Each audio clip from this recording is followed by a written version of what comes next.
नाज़रीन, प्रोग्राम रुपया पैसा में आपको खुशामदीद कहते हैं। काफ़ी दिनों से इसी मौजू पर बात कर रहा हूँ कि मुल्क की मईशत किस किस्म के चैलेंजेस का सामना कर रही है। आपको पता है कि कल का दिन बहुत अहम होगा, फ़ैसला कुन भी हो सकता है। फ़ैसला होगा कि जनाबे वाला पाकिस्तान किस तरह से अपने माशी स्टेटस को दुनिया में बरकरार रखता है और जो क्या सराहियाँ हो रही हैं पाकिस्तान के डिफ़ॉल्ट होने पर उनकी नफ़ी कर सकता है और इंशाअल्लाह मैं पूरी उम्मीद हूँ कि कर भी देगा। लेकिन अभी हालात जो हैं बड़े ही पेचीदा नौइयत के हो गए हैं।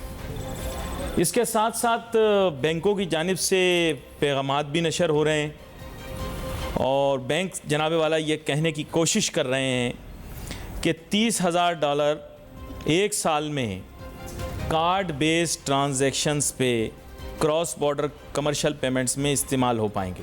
बहुत सारे लोग क्या कर रहे थे कि नोटू जो हैं वो सप्लायर को, एक्सपोर्टर जो बाहर के एक्सपोर्टर हैं, हम तो इंपोर्ट कर रहे हैं लेकिन बाहर के मुल्क से एक्सपोर्ट जो लोग कर रहे हैं उनको पेमेंट भिजा देते थे। लेकिन अब वहाँ पर भी एक अजीब किस्म की कैफियत तारी हो गई है। मुल्क की सियासी सूरत हाल है, मैं तो आपको सीधा सीधा बता रहा हूँ कि मामलात बिल्कुल ठंडे हो चुके हैं और कुछ ख़ास होने वाला नहीं है, क्योंकि देख लिया कि सियासी कशमकश और महाज़ाराई के नतीजे में अब किसी को कुछ भी नहीं मिलना। अब तो ये है कि टेबल टॉक करो, आपस में बैठ जाओ और बात कर लो। अगर इलेक्शन जल्दी करने पर राज़ी हो जाते हैं तो वेल एंड गुड, नहीं होते तो भी चलेगा। हाँ, इसहाक डार साहब के लिए एक चैलेंजिंग वक्त है। जैसे मैंने आपको बताया कि कल का दिन बहुत ही ज़्यादा अहम है और फिर अगला महीना शुरू होगा तो कैफियत क्या बन के सामने आती है ये हमें देखनी पड़ेगी।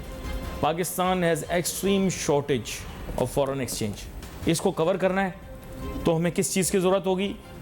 हमें ज़रूरत होगी कोई तकरीबन, मैं नहीं कहता, मफरूज़ों की बुनियाद पर मईशत दान कहते हैं, $100 अरब से ज़्यादा हमें सरमाया चाहिए अपने मुल्क को चलाने के लिए। मुख्तलिफ मद में किसी न किसी सूरत में हमें मिल जाए तो चलें इस मौजू पर भी बात करेंगे और मौजूआत भी बहुत सारे हैं, आज उन पर बात करनी है। अब हमारे साथ मौजूद हैं जनाब फराजुर रहमान साहब, प्रेसिडेंट काटी, जो कि पाकिस्तान की सबसे बड़ी इंडस्ट्रियल एरियाज़ में से एक की नुमाइंदगी करते हैं। वेलकम करता हूँ आपको शो में फराजुर रहमान साहब। ब्रेक पे जाने से पहले फराजुर रहमान साहब, हमारी गुफ्तगू हो रही थी पाकिस्तान की मईशत के मुतल्लिक। इसको अब कैसे सहारा देना है, मुश्किलात से आप वाकिफ़ हैं। मैं चाहूँगा थोड़ा सा आप एक तस्वीर या मंजरनामा पेश करें कि ताजिर सनतकार किस किस तरह की माशी चैलेंजेस का सामना कर रहे हैं और मुल्क किस किस तरह के माशी चैलेंजेस का सामना कर रहे हैं। जी बिस्मिल्लाहिर्रहमानिर्रहीम, बहुत शुक्रिया। सबसे पहले तो जैसे कि आपको पता है कि साने से हम गुज़र रहे हैं और इस वक्त बड़ा साने जो है वो हमारे प्यारे भाईजान एसएम मुनीर साहब, जो कि फेडरेशन की एक अलामत थे और पाकिस्तान की बिज़नेस कम्युनिटी के मोहसिन थे, लीडर थे और लोगों को जोड़ के रखते थे। तो ये चैलेंजेस, इकनॉमिक चैलेंजेस में एक बहुत बड़ा चैलेंज जो है वो एक ये भी ऐड हो गया है जैसे कि आपने अपनी शुरू के इंट्रो में बताया, तो एक ये भी चैलेंज ऐड हो गया है कि एसएम मुनीर साहब की गैर मौजूदगी में उस तरह से फ़ाल किरदार कौन अदा करेगा। बात यह है कि जहां आप ये देख रहे हैं कि इकनॉमिक की जो इस वक्त सिचुएशन है वो बहुत वर्स है और इकनॉमिक सिचुएशन के अंदर जो सबसे बड़ा अलमिया है वो ये है कि जी हम जो कर्ज़ ले रहे हैं उस कर्ज़ को हम ख़र्चों में इस्तेमाल कर रहे हैं और फिर जो हम कर्ज़ ले रहे हैं या एड ले रहे हैं वो हम पुलों में, ब्रिजों में और रोडों में, इंफ्रास्ट्रक्चर में, और वो टेक्नोलॉजी जो कि ऑब्सलीट हो गई दुनिया भर के अंदर, जंगला बस उसके ऊपर लगा देते हैं। अब बात यह है कि अगर कोई भी मुल्क की आप मिसाल उठा के देखें, उन्होंने कर्ज़ लेने के बाद अगर वापस आएँ, चलें मुल्क की मिसाल छोड़ दें, आप एक बिज़नेसमैन की मिसाल ले लें कि अगर वो बिज़नेसमैन जो है वो उस कर्ज़ से जो है वो एम्प्लॉइज़ की सैलरी दे दे, अपने लिए गाड़ी ख़रीद ले या वो और चीज़ें अखराजात को पूरा कर ले, बिजली का बिल भर दे, गैस का बिल भर दे, तो उसके बाद वो कर्ज़ अदा कैसे करेगा? कर्ज तो उसी सूरत में अदा हो सकता है कि जब उसको किसी मशीनरी के अंदर वो लगाए और उसका रॉ मटेरियल उससे परचेज करे, जब उससे वो प्रॉफिट बाहर आए तो उससे वो कर्ज़ा अदा करे और फिर उसके बाद वो आहिस्ता आहिस्ता आहिस्ता कर्ज़ा उतर जाएगा। तो सबसे पहले तो कर्ज़ लेने वालों को ये सोचना चाहिए कि वो स्ट्रेटजी क्या बना रहे हैं, क्या वो कर्ज़ जो ले रहे हैं उसको वापस कर सकेंगे और कर सकेंगे या अखराजात में बराबर कर देंगे। तो सवाल सबसे पहले ये। अब आ जाएं जी, अभी पिछले दिनों खबर चली बड़ी अच्छी जी, करंट खसारे में जो है वो बेनिफिट हो गया जी, उसकी करंट खसारे में कमी आ गई।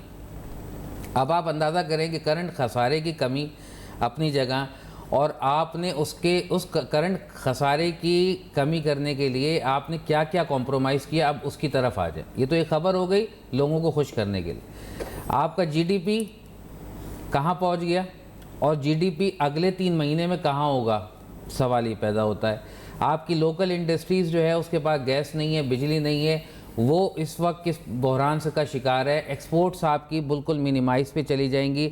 इस 3 महीने में आपकी आदाद व शुमार के हिसाब से जो एक्सपोर्ट आप कर रहे थे, अगर आप 50% गैस एक्सपोर्ट सेक्टर को दे रहे तो बाकी जो 50% गैस है उसका मतलब है कि 50% लो एक्सपोर्ट, 50% जॉबलेस लोग, 50% आपके रेवेन्यू में कमी, यानी ये कहीं जगह पे मार रहा है। दूसरा जो इंपोर्ट पे आपने इंपोर्ट बिल में कमी की, तो इंपोर्ट बिल में कमी करने के बाद आपको ये अंदाज़ा होना चाहिए था कि हमें किसी दूसरी जगह से कमाई को बढ़ाना है।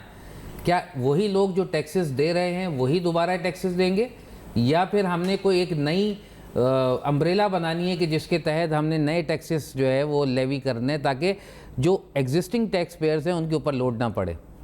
अब जो सूरत हाल है वो ये है कि जी आपने इंपोर्ट जब वो की तो अभी कस्टम हाउस की जब क्लोजिंग होगी तो दिसंबर में आप लोगों को पता लगेगा कि जी वो क्या सिचुएशन पे आके बैठा है और आपने टोटल रेवेन्यू लॉस क्या किया। तो आप अपने बजट को फिर आप वो बजट में वो पैसा जो आपने लोन में लिया है उसे वो डाल के आप अपना किसी तरीके से मुल्क चलाने की कोशिश करेंगे। तो कंस्ट्रक्टिव काम तो हो ही नहीं सकता। अब कंस्ट्रक्टिव काम करने के तरीक़ेकार क्या हैं?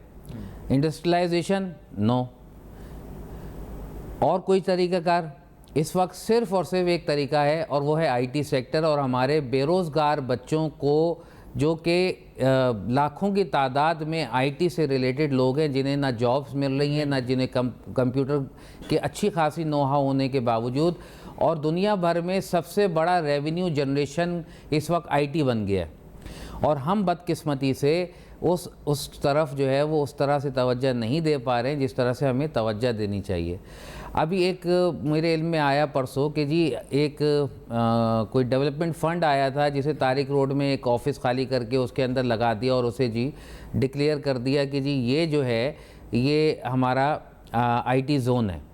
दुनिया भर के अंदर आईटी जोन्स बनते हैं, लोगों को फ्री स्पेसेस दी जाती हैं, उनको रेवेन्यू दिया जाता है। हमारी हम ये नहीं समझ रहे कि इस वक्त सबसे ज़्यादा जो मुल्क को ज़रूरत है वो है रेवेन्यू यानी फ़ॉरेन एक्सचेंज की मद में। Foreign exchange with in 3 month जो कमा सकती है वो आईटी इंडस्ट्री कमा सकती है। तो हम फोकस क्यों नहीं कर रहे? पिछले 2 साल से हम रो रहे हैं foreign exchange foreign exchange foreign exchange, मगर इस 2 साल में हमारे कितने स्टेप्स उठे हैं कि हम वो उन बेरोज़गार वर्चुअल असिस्टेंट को नौकरी दिलवा दें। अगर वो 1.5 लाख वर्चुअल असिस्टेंट हमने बना लिए छिपा के ज़रिए या और दूसरी ऑर्गेनाइजेशन के ज़रिए जो काम कर रहे हैं, अगर हमने वो 1.5 लाख को अगर नौकरियों पे भी लगवा दें तो भी इतना रेवेन्यू जनरेट हो जाएगा कि आपको जो फॉरेन एक्सचेंज की डिमांड है वो पूरी हो जाएगी। बड़ी अहम बात है। ठीक है, दूसरा ये कि हम ये देख रहे हैं कि प्रॉपर्टी सेक्टर को माफिया के तौर पे लिया जाता है, जबकि दुनिया भर के अंदर जो कौमें तरक्की कर रही हैं और पैसा अट्रैक्ट करती हैं वो प्रॉपर्टी सेक्टर को ज़्यादा हाईलाइट करते हैं। जैसे आप तुर्की की मिसाल ले लें, जैसे आप दुबई की मिसाल ले लें, कनाडा की मिसाल ले लें, यूएसए की मिसाल ले लें। हम में से जो शख्स चाहेगा उसके पास पैसा हो वो अभी जाए और तुर्की में अपनी प्रॉपर्टी ख़रीदे और वहाँ रहना शुरू कर दे। इस नुक्ते पर और दीगर और नुकात पे भी बात करते हैं, पॉइंट्स पे बात करते हैं जो इकोनॉमी से रिलेटेड है। लेकिन बात तो इंडस्ट्री की करनी है, लेकिन इन्होंने अच्छी बात की कि इन्होंने कहा कि हमारे मुल्क के अंदर कंस्ट्रक्शन और हाउसिंग का भी बड़ा पोटेंशियल मौजूद है। अनफॉर्चुनेटली हमारे यहाँ इंडस्ट्रीज जो है ना इस बारे में बात करने में थोड़ा सा कतराते हैं और वो कहते हैं साहब कि ये हमारी इंडस्ट्री तो इंडस्ट्री है लेकिन कंस्ट्रक्शन इंडस्ट्री नहीं। तो चलो एक अच्छी बात हुई फराजुर रहमान साहब कि आपने इस चीज़ को हाईलाइट किया कि कंस्ट्रक्शन इंडस्ट्री भी एक इंडस्ट्री है और मुल्क को आगे ले जा सकती है। ताम अनफॉर्चुनेटली आपको ये बात बताऊंगा कि आप लोगों के मुतल्लिक ये राय बन गई कंस्ट्रक्शन इंडस्ट्री के मुतल्लिक, माफिया वाले माफिया, तो खैर खान साहब ने भी कह दिए बड़े ताकतवर लोग हैं, तो अब आपको खुद पता है, मैं कहूँगा नहीं, तो सर ये इनसे रीइंडोर्स हो जाती है ना बातें, तो फिर चलता काम रुक जाता है। अब आप मुझे बताएं, इसका हल बताएं जी। जी बहुत वक्फे पे जाने से पहले जैसे आपने, मैं बात कर रहा था कि बेसिकली हम मुल्क को किस तरीके से फौरी तौर पे बाहर निकाल सकते हैं। तो अगर हम रिवायती, जैसे कहते हैं ना, रिवायती मार्केट के पीछे पड़े रहेंगे कि जी यूरोप ही एक्सपोर्ट करना है, अमेरिका ही एक्सपोर्ट करना है और नई मार्केट एक्सप्लोर नहीं करनी, तो इसी तरीके से हम जो है वो मतलब कैप्चर होते रहेंगे, क्योंकि यूरोप और अमेरिका जो है ना वो अब वो बिल्कुल हमें ब्लैकमेल करने के ऊपर आ गए। वो हमारे से जितना, अब हमारे पास जो सिचुएशन है, साउथ अफ्रीका की मार्केट है, उसके अलावा और रीजन्स हैं जहाँ पे हम एक्सपोर्ट नहीं कर रहे हैं, उनमें एक्सपोर्ट बढ़ाने की ज़रूरत है। नंबर 2, अब आप इसको इस तरह से लें कि जैसे कंस्ट्रक्शन इंडस्ट्री का मैंने अर्ज़ किया, आईटी इंडस्ट्री का मैंने अर्ज़ किया, ये वो चीज़ें हैं कि जो हमारे पास तैयार पड़ी हुई हैं रॉ मटेरियल की शक्ल में। मिसाल के तौर पे अगर मैं बात कर रहा हूँ आपसे वर्चुअल असिस्टेंट की, तो वर्चुअल असिस्टेंट हमारे पास रेडी 1.5 लाख 2 लाख निकाल दूंगा मैं आपको, कराची शहर से निकाल दूंगा, पूरे मुल्क से तो और कितने होंगे। वो जो वर्चुअल असिस्टेंट हैं वो अगर 1,000 रुपये महीना डॉलर पे भी लगते हैं तो आप सोच लें कितना रेवेन्यू आ गया, जबकि वो उनकी जो मिनिमम सैलरी स्केल है वो 20,000 से 25,000 डॉलर है। ठीक है ना, हमने सबसे पहले उन बच्चों को खपाने पे तवज्जो देनी है। क्या वो तवज्जो हम दे पा रहे हैं? और नहीं दे पा रहे हैं तो हम सबसे बड़ा रेवेन्यू लॉस तो यहाँ कर रहे हैं।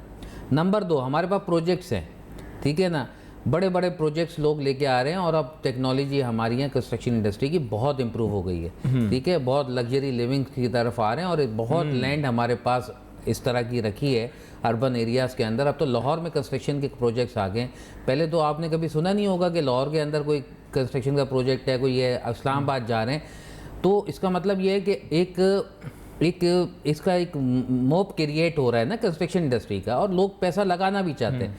अब क्यों प्राइवेट सेक्टर इसके अंदर इन्वॉल्व करता है? प्राइवेट सेक्टर आता है उसमें पैसा लगाता है, यही आपके स्टॉक वाले लगाते हैं, यही बैंक वाले लगाते हैं, यही इंडस्ट्रियलिस्ट लगाते हैं, उसमें पैसा लगाते हैं और मल्टीप्लाई करते हैं उस पैसे को, ठीक है ना। जबकि हमारे पास जो जेन्युइन बायर है वो कम से कम होता चला जा रहा है, क्योंकि कुव्वत ख़रीद जो है वो हमारी जो है वो है नहीं। जहाँ पे मैं कहता हूँ कि जिस प्रोजेक्ट को मैं लॉन्च करता हूँ ऐसी इलाके में कि जहाँ जेन्युइन बायर होता है, तो वहाँ मैं मार्केटिंग नहीं करता, ना मार्केटिंग का कोई ख़ास बजट रखता हूँ, जबकि वही प्रोजेक्ट मैं कॉस्ट में नीचे की तरफ ले आता हूँ। क्यों? इसलिए कि उससे जो है वो बेनिफिट हो जाएगा, मेरा तो रातों रात बिक जाना है, एक दिन में बिक जाना है। तो अब वो मार्केटिंग कॉस्ट और ये तमाम चीज़ें उसमें से माइनस हो जाती हैं। अच्छा, अब आते हैं कि इससे हम अपने पाकिस्तान को कैसे तरक्की दे सकते हैं। देखिए, सबसे पहले तो ये कि जो कंस्ट्रक्शन इंडस्ट्री जो है उसकी जो बैरियर्स हैं उनको खोला जाए, उसे आज़ाद किया जाए और दुनिया भर से लोगों को इसमें इन्वेस्ट करने का मौका दिया जाए। भले आप रीजन बना दें, ब्लू, ऑरेंज, ग्रीन रीजन बना दें कि भाई ग्रीन रीजन के अंदर इन्वेस्टमेंट कर सकते हैं, येलो में नहीं कर सकते। यहाँ पे जी वो जो है हमारा जो है ये रेड एरिया है, तो यहाँ पे आप नहीं करेंगे इन्वेस्टमेंट। अच्छा, लेकिन मैंने आपसे एक बात इसमें लुकमा देना था। एक प्रॉब्लम बहुत बड़ी कंस्ट्रक्शन सेक्टर के लिए वो ये है कि देखें, कंस्ट्रक्शन की जो रॉ मटेरियल या इनपुट्स हैं उसमें primary input is steel and cement. Unfortunately क्या है कि हमारे मुल्क के अंदर इंडिजिनसली सीमेंट तो है, स्टील आपको पता है हमारे यहाँ, तो खैर मुझे एक्सप्लेन करने की ज़रूरत नहीं, प्रोग्राम में इतना टाइम नहीं, लेकिन प्राइसेस जो है ना वो कंट्रोल में नहीं। इसकी वजह से क्या हो रहा है, इनपुट्स बढ़ जाने की वजह से सडनली कॉस्ट ऑफ कंस्ट्रक्शन बहुत बढ़ गई है। बिल्डर को तो नुकसान हो ही रहा है, जो कंज्यूमर जैसे आपने बताया जिसकी परचेजिंग पावर ही नहीं है, वो बेचारा अब किस तरह से उसको बेयर करेगा। कोई ऐसी अरेंजमेंट इंडस्ट्री टू इंडस्ट्री होनी चाहिए कि कम से कम वो माल आज जो बुक हो रहा है, आपको पता है अब तो ये इनकी इजारातदारी है, इन पे कोई बात नहीं करता, हर आदमी कहता है बिल्डर माफिया है, कंस्ट्रक्शन माफिया है। ये तो सर इनपुट तो आप खुद जानते हैं, आप इस फील्ड के पाइनियर, ये ब्रेक में बात हो रही थी, तो आपको पता है ये इनपुट्स हैं। इसके बारे में क्या काम हुआ है अभी तक? देखें, इंडस्ट्री जैसे आपने कहा कि जो LME रेट है उसके ऊपर स्टील का जो रेट है वो तो हम चले कंट्रोल नहीं कर सकते कि LME के साथ है और उसके साथ हमने अब जब तक हम अपने डॉलर्स को नीचे नहीं लेके आएंगे उस वक्त तक हमें ये झटके लगते हैं। हाँ, कीमत क्योंकि हम डॉलर में तो फ्लैट बेच नहीं रहे, हम तो लोकल प्राइस में फ्लैट बेच रहे हैं ना। तो यहाँ जो प्राइस डिफरेंस आ रहा है उसका जो सबसे बड़ी वजह है वो डॉलर का अप एंड डाउन होना है और एलएमई के हिसाब से हमें उसमें चलना है। तो सर अब आप खुद जानते हैं, अब मैं आपसे बोलूँ 15-16 साल पहले 10,000, एक मिसाल ले रहा हूँ, 10,000 टन लोहा, और अब वही लोहा, मैं नहीं कहता, रफली कहता हूँ मैं, 20 टाइम्स हो गया।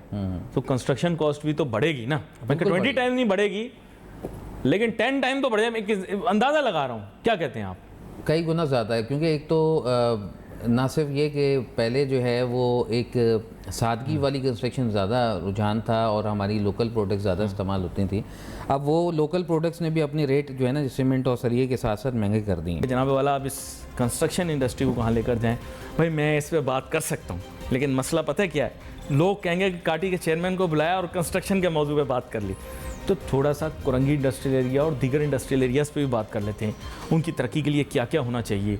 कुछ सजेशंस पहले भी हम देते रहे, लेकिन मुझे पता नहीं क्यों महसूस होता है कि वो बातें अगर फराजुर रहमान साहब से की जाएँ कि वो इस इंडस्ट्रियल एरिया, हमारे इंडस्ट्रियल एरिया को, हम भी यहीं, ज़ाहिर बात है, we are also part of this industrial area, तो उसके लिए बेहतरी हो सके। तो पहले भी फराज साहब आपसे गुजारिश मैं करना चाहूँगा, बात यह कि बहुत तरक्की हुई भी है, काटी ने भी बड़ा जोर लगाया है, काइट जो आप लोगों की झेली तंजीम जो कि यहाँ की तरक्की के लिए बनी, इन्होंने भी बहुत काम किया है।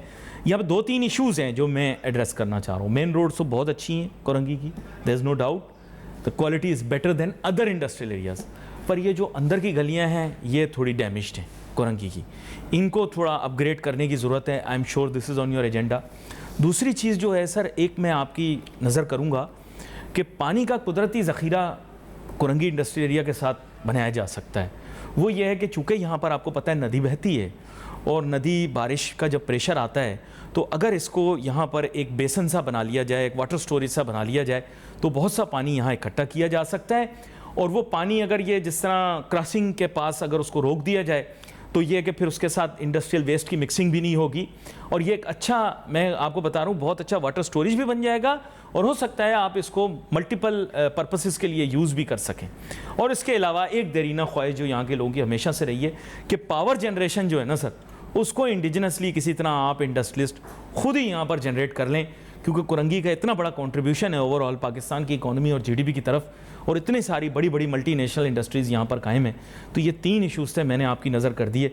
भले आप अपने तरफ से भी गुफ्तगू करना चाहें तो करें, इन तीनों पर भी अगर बात करना चाहें तो। सर बहुत शुक्रिया। बात ये कि इसमें कोई शक नहीं कि जब मैं आया और आने के बाद मैंने एजेंडा बनाया तो उसमें एजेंडे के अंदर जो टॉप पे कुछ चीज़ें रखी हुई थी, उसमें ग्रीन एंड क्लीन कुरंगी, और उसके साथ जो है वो इसमें पुलिस पेट्रोलिंग का जो हमारा प्रोजेक्ट है उसके अंदर कैमरा आई के हवाले से हमने कुरंगी में कैमरा आई लगाना है, और उसके हवाले से हमने ये सारी प्लानिंग की हुई थी।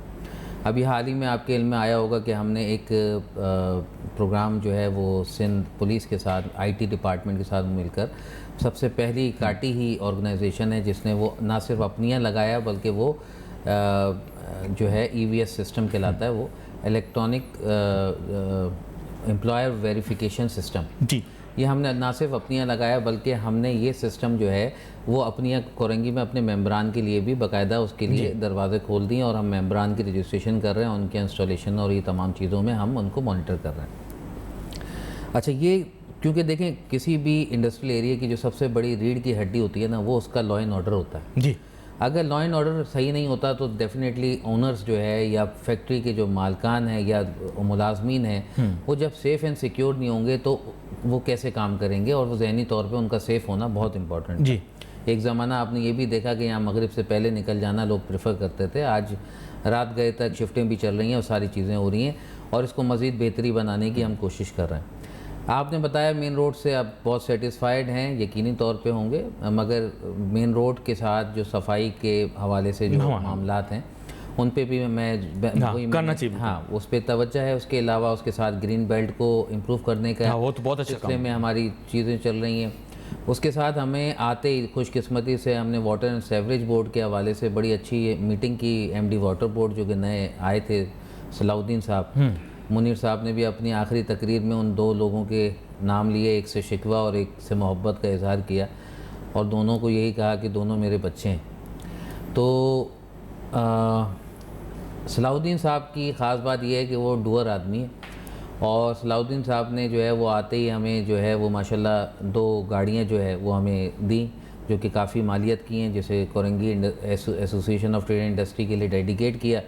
और हम अपने मेंबरान का रोज़ बरोज़ अल्हम्दुलिल्लाह अभी तक हम 125 से ज़्यादा कंप्लेन रिज़ॉल्व कर चुके हैं। और ना सिर्फ ये बल्कि अभी तक ये आज 29 तारीख हो गई है, और 29 तारीख तक अल्हम्दुलिल्लाह एक भी अनअटेंडेड जो है वो कंप्लेन नहीं रही।